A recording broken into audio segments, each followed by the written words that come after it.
Hello guys, जय श्री राम, जय माता दी। कैसे हो आप सभी? माता रानी से आशा करता हूँ कि आप सभी स्वस्थ होंगे। आज हम आए हैं होशंगाबाद नर्मदा घाट। जय माँ नर्मदे। अभी हमने स्नान कर लिया। अभी माँ नर्मदा में भी स्नान किया हमने। और दोस्तों, आप भी कमेंट बॉक्स में हर हर नर्मदा लिख दें।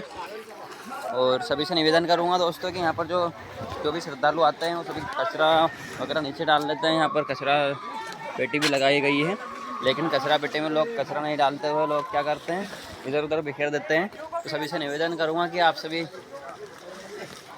कचरादान का इस्तेमाल करें और यहाँ पर कचरा ना फैलाएं। माँ नर्मदा को स्वच्छ बनाए रखने में अपना सहयोग प्रदान करें। जय माँ नर्मदे, हर हर नर्मदे, जय श्री राम, जय माता दी।